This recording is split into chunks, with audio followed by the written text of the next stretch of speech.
सभी को नमस्कार। आइए सुनते हैं श्री रामचंद्र जी के दादा और महाराज दशरथ के पिता राजा अज की अमर प्रेम गाथा।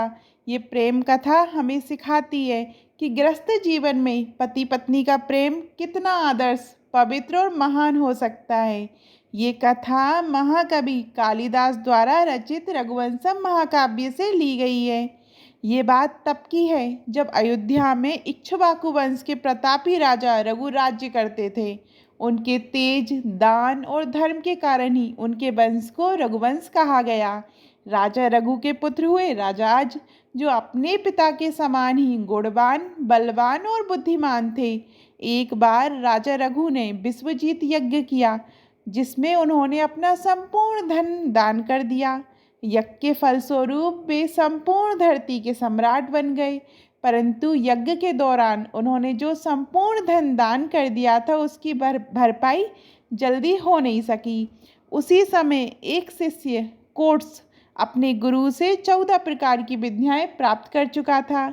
जब गुरु ने कहा कि उन्हें कोई दक्षिणा नहीं चाहिए, तो कोट्स आग्रह करने लगा। अंततः गुरु क्रोधित हुए और बोले, यदि तुम देना ही चाहते हो तो हर विद्या के बदले 1-1 करोड़ स्वर्ण मुद्राएं दो। अब कोट्स के लिए यह असंभव था, परंतु गुरु आज्ञा सर्वोपरि थी। वह सीधे राजा रघु के पास गया। राजा रघु ने उसका स्वागत तो आदरपूर्वक किया, पर कोट्स ने मिट्टी के पात्रों में अन्न और जल देखकर अनुमान लगा लिया कि राजा अभी निर्धन है। फिर भी राजा रघु ने आग्रह किया, यदि आप बिना कुछ लिए लौट गए तो मेरे कुल की मर्यादा पर कलंक लग जाएगा। कोट्स ने तब राजा रघु को बताया कि उसे 14 करोड़ स्वर्ण मुद्राएं चाहिए। राजा रघु बोले, मैंने तो पहले ही पूरी धरती से कर वसूल कर यज्ञ में दान कर दिया है। 2-3 दिन ठहरिए, मैं व्यवस्था करता हूँ। राजा रघु ने ये निर्णय लिया कि प्रजा से दोबारा कर लेना अनुचित होगा, इसलिए स्वर्ग के कोषाध्यक्ष कुबेर से धन लेने का विचार किया। उन्होंने अपने गुरु वशिष्ठ द्वारा अभिमंत्रित रथ पर चढ़कर स्वर्ग पर चढ़ाई का संकल्प किया। रथ में बैठकर जैसे ही रात बीती, उनके कोषाध्यक्ष ने उन्हें सूचना दी, महाराज, हमारे कोष में रातों रात स्वर्ण मुद्राएं भर गई हैं। रघु समझ गए कि कुबेर ने भयबस स्वर्ण भेजे हैं। भयबस मतलब डर से स्वर्ण भेज दिए हैं। राजा ने 14 करोड़ मुद्राएं ली, ना एक अधिक ना कम। कोट्स को दक्षिणा दी और उन्होंने वैराग्य ले लिया। इसके बाद विदर्भ नरेश ने अपनी बहन इंदुमती के स्वयंवर के लिए विशेष संदेश भेजा। महाराज रघु, मैं चाहता हूँ कि आपके पुत्र आज स्वयंवर में विशेष अतिथि बनकर आए।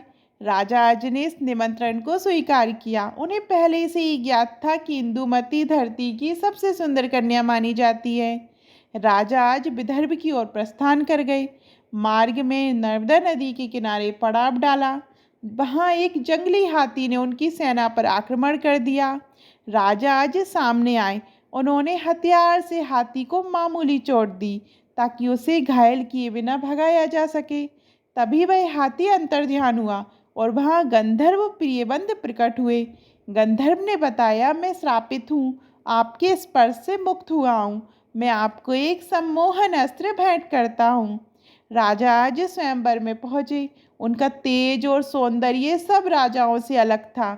इंदुमती जब उनके पास पहुंची तो उन्हें देखते ही मोहित हो गई। उनकी सखी ने संदेह जताया, ये तो अभी युवराज हैं। राजा नहीं, इनसे विवाह मत कीजिए। परंतु इंदुमती ने कनखियों के संकेत किया और सखी ने उन्हीं के हाथों बरमाला राजा आज के गले में डाल दी। विवाह के बाद अन्य राजाओं ने क्रोधित होकर मिलकर राजाज पर आक्रमण कर दिया, लेकिन राजाज ने अपने रण कौशल और सम्मोहन अस्त्र से उन्हें परास्त कर दिया। उन्होंने किसी को नहीं मारा, सिर्फ एक पत्र देकर छोड़ दिया, मैं तुम्हें प्राणदान देता हूँ, लेकिन अगली बार तुम्हारे राज्य को मिटा दूंगा।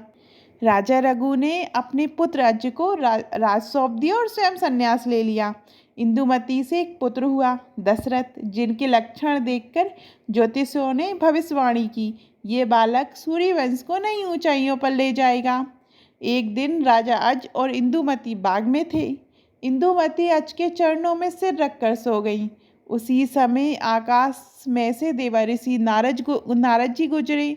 उनकी वीणा से एक स्वर्गीय पुष्प गिरा जो इंदुमती की छाती पर पड़ा। क्षण भर में पुष्प और इंदुमती दोनों अंतर्ध्यान हो गए। राजा आज समझ नहीं पाए। जब देखा कि उनका शरीर शिथिल है और प्राण नहीं है तो वे फूट फूट कर रोने लगे। महाकवि कालिदास ने इस शोक को इतने हृदय स्पर्शी ढंग से लिखा है कि नागार्जुन कहते हैं उस दिन राजा आज रो रहे थे या कालिदास। वशिष्ठ मुनि ने बताया कि इंदुमती पुनर्जन्म में हरिणी नामक अप्सरा थी जिन्हें ऋषि की तपस्या भंग करने के कारण एक श्राप मिला था। स्वर्गीय पुष्प का स्पर्श मिलते ही वह पुनः अप्सरा बनकर स्वर्ग लौट आई। राजा आज का मन फिर कभी राज्य में नहीं लगा। जब दशरथ युवा हुए उन्होंने राज्य सौंपा और व्रत लेकर समाधि में लीन हो गए। उन्होंने न जल ग्रहण किया न अन्न, केवल ईश्वर का ध्यान किया और अंततः प्राण त्याग कर अपनी इंदुमती को स्वर्ग में प्राप्त किया। ये थी राजा आज और इंदुमती की अमर प्रेम गाथा। कैसी लगी आपको ये कथा? और अभी तक आपने हमारे चैनल धार्मिक चमत्कार को सब्सक्राइब नहीं किया है तो सब्सक्राइब कीजिएगा। धन्यवाद।